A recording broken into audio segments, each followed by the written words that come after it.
Mindfulness and the Functional Alchemic by Jim W. It remains vital for me to remember where I got to on my way to where I am today. Was I, and am I, really a full-blown alcoholic? The answer is obvious now, but I didn't accept it for a long time. In my worst alcoholic out-of-control era, in 2014 and 2015, what became normal for me could include passing out drunk overnight in my own back garden, with my concerned wife anxiously sleeping inside the house, unaware I was there. Or I could be under a park bridge, again hiding from home, with a bottle of vodka, communing with the Canada geese floating on the nearby pond, yet somehow showing up the next day to present a lecture to my class at the university. While at one level I appeared perhaps to be functioning, at another level I was careening back and forth behind the scenes between derelict and professor. I had no idea how many people at work could tell how messed up I was, or smell the alcohol on me. Maybe because they were too nice to say anything. But my wife could certainly tell.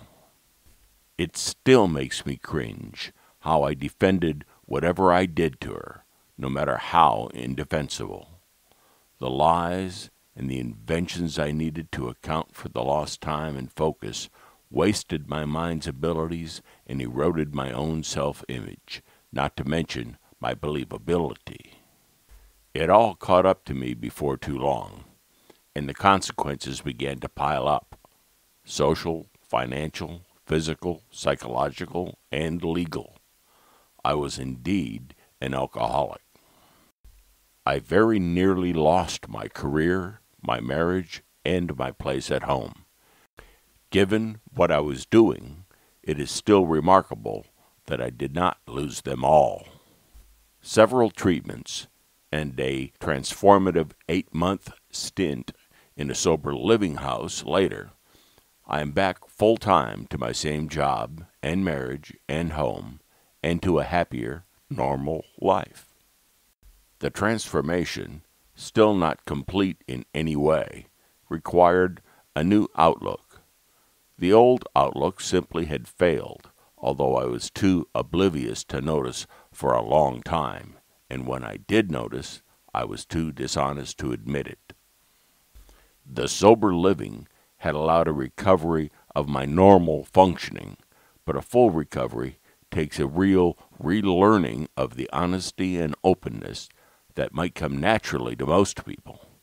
I am not one of those people, obviously.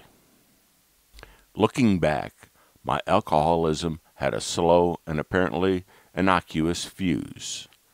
After decades of fairly normal social drinking, by age 50, I was gradually becoming dependent on alcohol, both physically and as a psychological escape valve, and then gradually, but increasingly, hiding those facts from everyone, and especially those I loved. I became more and more isolated by this hiding mentality, but it enabled me to continue my addictive path, functionally, if not ethically or logically.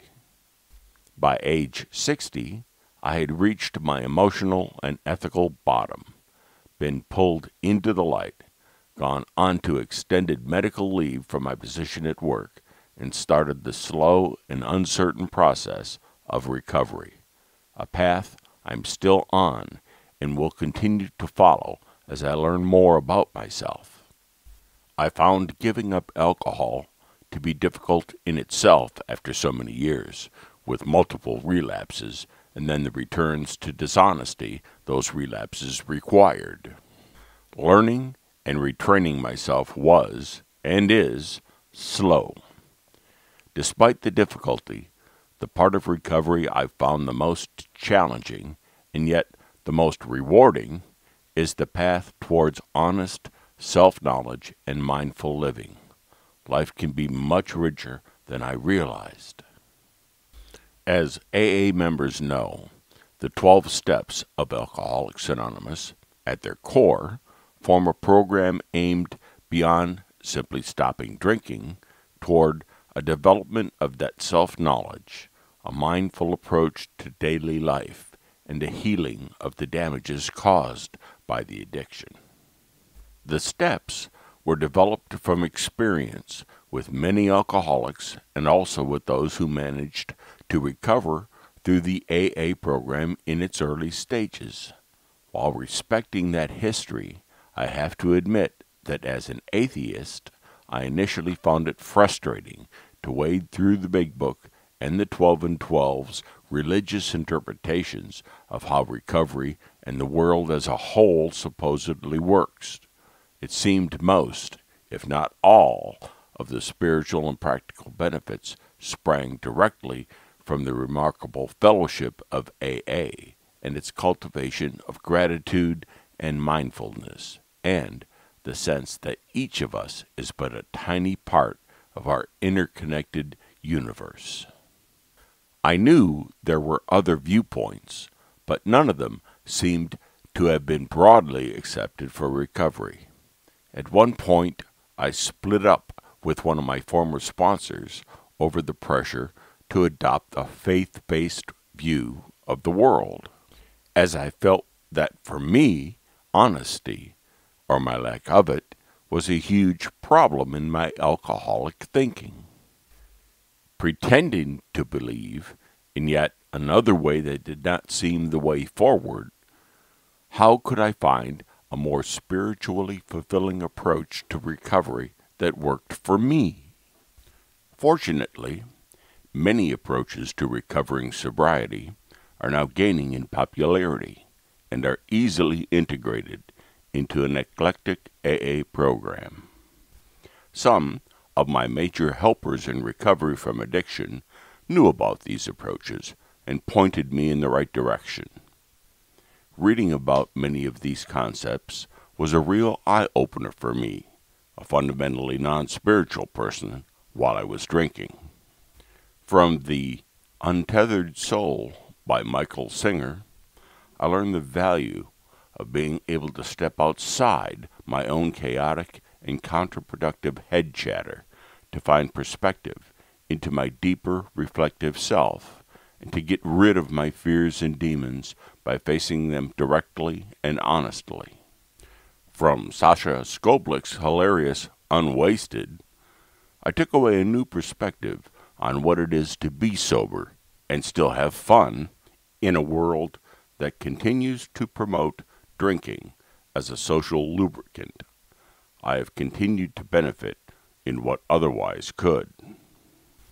By far, the most influential news source for me has been Maria Hornbacher's Waiting, a Non-Believer's Higher Power. I could not believe my luck when I first read it, in finding a fellow alcoholic and addict who had most of the same questions I had, and found insightful and life-changing solutions that worked spiritually for an atheist. I am ever so grateful to those thoughtful recovery folks who turned me on to these and other sources. Everyone should be so fortunate. Eventually, these insights led me into further forays into the very practical aspects of Buddhist meditation, yoga, and mindful practice. To me, The Joy of Living by Yongje Mingyur Rinpoche stands out for its skillful weaving together of the science of the mind and mindful spirituality, and practical advice about meditation. It is important to me to see how the meditative insights gained through a spiritual approach integrate with what we know from the real world. I also found riveting the pithy insights into mindful and purposeful living in The Four Agreements by Don Miguel Ruiz. I still struggle with fitting these calming and directing influences and perspectives into my life regularly enough to keep me sane, but now find that there are ways to find acceptance, serenity, and gratitude in my daily life that do not require avoiding reality and responsibility. All these virtues require practice to become habit-forming in a good way. It takes time and dedication to succeed in the way all worthwhile things do. Facing things the way they are, rather than the way I wish them to be, has become my mantra. Whenever I find myself drifting into negative or chaotic attitudes, I can bring myself back. It usually takes help and fellowship to remind me to bring myself back in the longer term. My wife, now an Al-Anon member with a wonderful sponsor, has shared my recovery journey and the exploration of mindfulness with me, and has been a greater support than I can ever fully express. Certainly, vastly more than I deserved. She is still recovering from my damages to her world and continues to have other challenges. And then there is my AA sponsor and the AA Fellowship in the various forms it takes in the meetings I attend. I can draw strength from any and all of them if I'm open to what they offer. It just requires the ability to step outside of my own self-centered focus and look at the big picture. This is easier said than done over the long haul, and I've experienced multiple relapses. My last one was marked by much more honesty and openness, but only afterwards. I still had failed to reach out at the time I needed to before drinking again. I have gotten much better at staying involved and using my sponsor and home group and other meetings to talk about my failures and successes, but recognizing my first warning signs of squirrely thoughts, noticing returns to old habits common from my drinking days, mainly avoiding things I know I should be doing that I don't want to do, or avoiding talking to people I don't want to face right then. And then discussing those concerns immediately breaks a cycle for me that has repeated itself for years. Whenever I honestly face my demons and deal with everyday problems directly, I do feel better about it. But why is that often not what I think beforehand? So that is my focus now, to open up and release whenever I feel the pressure or dissatisfaction building up, and prevent actual relapses before they happen.